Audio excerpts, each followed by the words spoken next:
a des événements qui, de prime abord, n'ont l'air de rien. Et pourtant, au Mali, une scène récente pourrait bien être le symbole d'une capitulation silencieuse de l'État. On va décortiquer ensemble une analyse qui montre comment l'inacceptable est, petit à petit, en train de devenir la norme. Et c'est une histoire qui, franchement, mérite d'être entendue. D'ailleurs, l'auteur de l'analyse qu'on étudie aujourd'hui commence par cette phrase choc. La scène aurait pu sortir d'un roman dystopique. Voilà. Ça pose le décor, n'est-ce pas? Ça veut tout dire. La réalité a complètement dépassé la fiction. Et on va voir tout de suite pourquoi. Alors, de quoi parle-t-on concrètement? On est le 17 octobre 2023. Une grande société de transport malienne, la société Diarra, est pardonnée publiquement. Mais attention, le pardon ne vient pas de l'État, non. Il vient du JNIM, un groupe djihadiste, par la voix d'un certain général Bina Diarra. Et c'est cet événement, qui peut sembler anecdotique, qui cache en réalité quelque chose de beaucoup, beaucoup plus grave. Ce mot « pardon », il faut vraiment s'arrêter dessus. Parce que, comme le souligne bien l'analyse, ce n'est pas du tout un geste de clémence. C'est tout le contraire. C'est une mise en scène, une démonstration de pouvoir, un acte de soumission qui vient avec des conditions, et pas n'importe lesquelles. Alors, quelles sont ces fameuses conditions? Eh bien, il y en a deux. La première, c'est ce qu'on pourrait appeler une neutralité forcée. En gros, on dit à l'entreprise « fini de collaborer avec l'armée malienne, même de loin ». La deuxième, c'est l'imposition d'une règle sociale. Toutes les femmes qui voyagent dans vos bus devront porter le voile, obligatoire.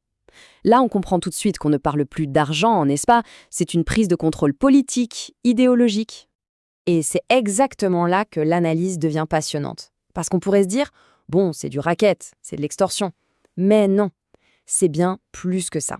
C'est un acte éminemment politique, une véritable démonstration de force qui change complètement les règles du jeu.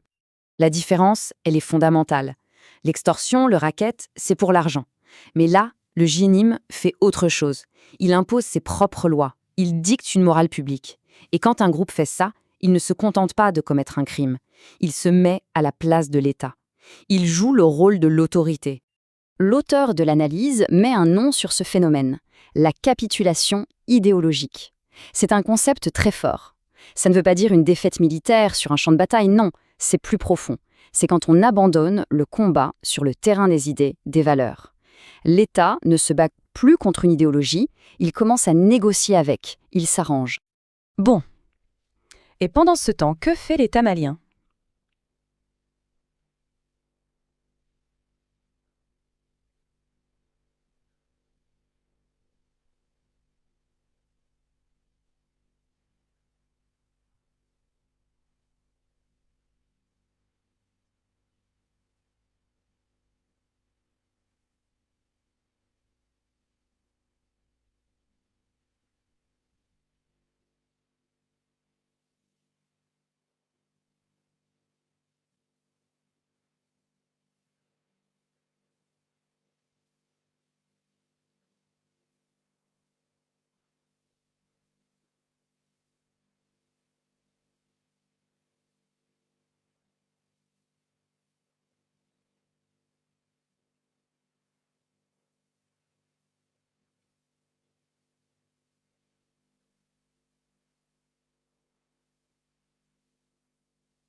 Bon, et pendant ce temps, que fait l'État malien?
C'est la question qu'on a en droit de se poser, non?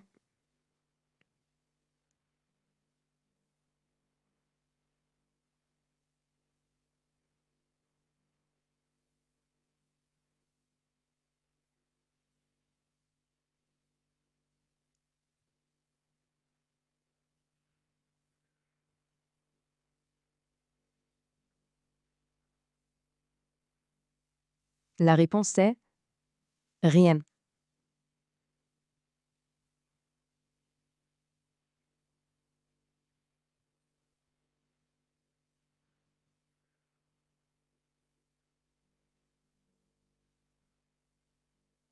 Le silence.